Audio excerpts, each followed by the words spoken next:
Claire Duhamel est à Jérusalem pour France 24. Claire, les Palestiniens parlent d'un nouveau massacre. Un bilan encore provisoire fait état de 71 morts, près de 300 blessés. Quelles sont les toutes dernières informations dont vous disposez ? Bonjour Nabia. Oui, selon les Palestiniens, cela fait longtemps qu'une frappe n'a pas tué autant de civils palestiniens. Ce qu'on voit sur les images, notamment, c'est un large cratère et des Palestiniens qui creusent le sol à la recherche de corps ou de survivants. Cette frappe, vous le disiez, elle a eu lieu dans le secteur d'Al-Mawassi, une zone que les Israéliens avaient déclarée zone humanitaire. C'est ici que les Palestiniens s'entassent au gré des ordres d'évacuation. C'est aussi ici qu'ils sont censés être en relative sécurité. Les Palestiniens sur place disent que la frappe aurait touché des tentes de déplacés, ce que nie aujourd'hui l'armée israélienne qui parle comme cible d'un petit immeuble dans une zone boisée, une zone militaire du Hamas selon l'armée israélienne, même si elle confirme que la zone était bien entourée d'habitations civiles. Les cibles selon l'armée israélienne, ce sont Mohamed Daïf et Rafah Salameh. Mohamed Daïf, c'est le numéro 1 de la branche armée du Hamas, l'un des ennemis principaux des Israéliens. Et puis aujourd'hui, 15 Palestiniens ont aussi été tués dans le nord de Gaza, dans le camp de réfugiés d'Al-Shati.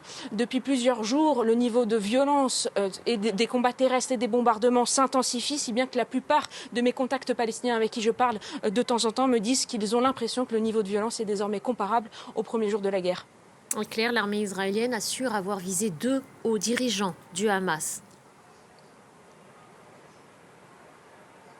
Oui, l'armée a confirmé aujourd'hui qu'il s'agissait bien de cibler Mohamed Daïf et Rafah Salameh.